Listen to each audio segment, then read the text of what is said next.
दोस्तों, 2 बड़ी खबरें हैं जो मैं आपके लिए लेकर हाज़िर हुआ हूँ। उन दोनों बड़ी खबरों को एक-एक करके हम आपको इस वीडियो के अंदर बताएँगे, तफ़सील के साथ बताएँगे। लेकिन उससे पहले आपसे एक छोटा-सा रिक्वेस्ट है, अगर आप ओवैसी के चाहने वाले हैं, अगर आप एमआईएम पार्टी के चाहने वाले हैं, एमआईएम पार्टी से संबंधित हर छोटी-बड़ी खबरों को अगर आप पाना चाहते हैं, तो सबसे पहले आप हमारे चैनल को सब्सक्राइब कर लें।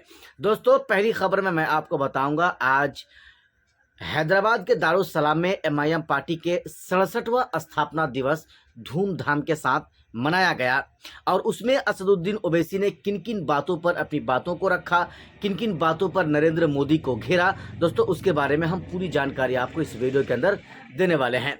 वहीं दोस्तों, दूसरी खबर में हम आपको बताएंगे औरंगाबाद से पूर्व सांसद इम्तियाज जलील साहब चुनाव हारने के बाद भी आज फुल एक्शन में दिखे। जहां पर काम नहीं हो रहा था, कुछ लोग वहां पर कुछ तकलीफें जो है दे रहे थे या फिर काम को रोकने का प्रयास कर रहा था, तो दोस्तों ऐसे जगह में इम्तियाज जलील साहब खुद पहुंच गए और पहुंचने के बाद वहां पर क्या कुछ हुआ या क्या कुछ होता है, हम आपको दोस्तों उसके बारे में भी बताएंगे। लेकिन आइए सबसे पहले हम आपको सुनाते हैं कि आज हैदराबाद के दारुस्सलाम में असदुद्दीन ओवैसी की पार्टी ऑल इंडिया मजलिस इत्तेहादुल मुस्लिमीन की तरफ से ये 67वां स्थापना दिवस मनाया गया।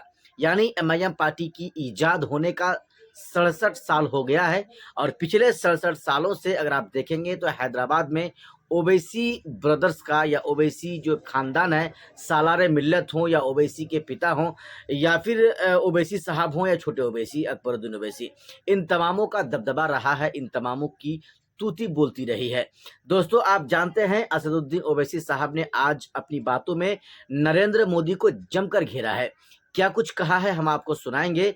उन्होंने कहा है कि नरेंद्र मोदी की सरकार सिर्फ मुसलमानों से नफरत की बुनियाद पर वक्फ संशोधन का कानून बनाने के लिए बिल ला रही है।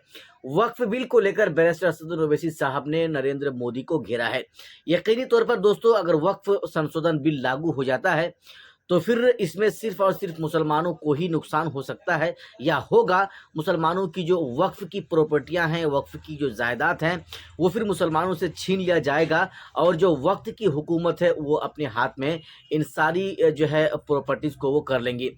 दोस्तों, आप जानते हैं वक्फ संशोधन बिल को लेकर के जिस तरह से पिछले कुछ महीनों से लगातार जो चर्चाएं चल रही हैं कि हिंदुस्तान के अंदर वक्फ संशोधन बिल नहीं चाहिए। अगर वक्फ संशोधन बिल अगर लागू होता है तो इसमें सबसे ज़्यादा नुकसान मुसलमानों को होगा। यानी मुसलमानों के आबा व अजदाद ने, बाप दादाओं ने जो ज़मीन को वक्फ किया था, अल्लाह के रास्ते में दान कर दिया था, खर्च कर दिया था, दोस्तों उन सारी जायदाद को, उन सारी प्रॉपर्टियों को सरकार हड़पने और छीनने की कोशिश कर रही है इस वक्फ संशोधन बिल के माध्यम से।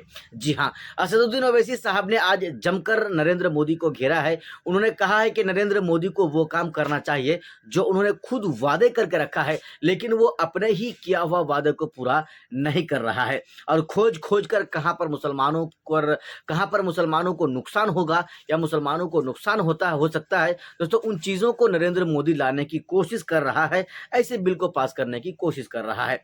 वहीं दोस्तों, दूसरी खबर में आइए हम आपको बताते हैं इम्तियाज जलील साहब एआईएमआईएम प्रेसिडेंट महाराष्ट्र के और औरंगाबाद जिले के जो है पूर्व सांसद आज कटकट गेट से रोशन गेट तक चल रहे रास्ते के काम का निरीक्षण किया। लोगों को हो रही दिक्कतों का समाधान निकालने के लिए मनपा सिटी इंजीनियर AB देशमुख से बात की और जो है इस मसले का हल निकाला।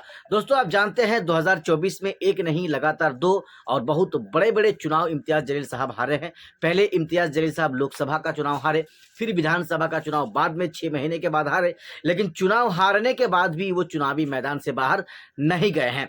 लोगों के साथ जो भी समस्याएं आती हैं या फिर जो लोग समस्या उनको सुनाते हैं कि हमारे पास ये समस्या आ चुका है, तो दोस्तों उनके समस्याओं का 110% समाधान निकालने में इम्तियाज जलील साहब कोई कसर बाकी नहीं छोड़ते हैं। दोस्तों, आप जानते हैं इम्तियाज जलील साहब एक ऐसा नेता है, भले ही वो चुनाव हार गए हों, लेकिन सबसे ज्यादा लोगों के दिलों में राज करने वाला औरंगाबाद जिला का वो नेता है। आप जानते हैं कि जिस तरह से इम्तियाज जलील साहब चुनाव हार गए, पहले तो लोकसभा का चुनाव हारे, फिर विधानसभा का चुनाव हारे, उसके बाद से लेकर जो एक जो मेंटलिटी जो एक हरासमेंट होता है उनके जहन में, वो तो हुआ जरूर है, लेकिन उनके कामों को देखकर आप यह अंदाजा नहीं लगा सकते हैं कि ये साहब अब चुनाव हारकर इनका दिल टूट चुका है और फिर ये चुनाव लड़ने के बारे में कभी नहीं सोचेंगे।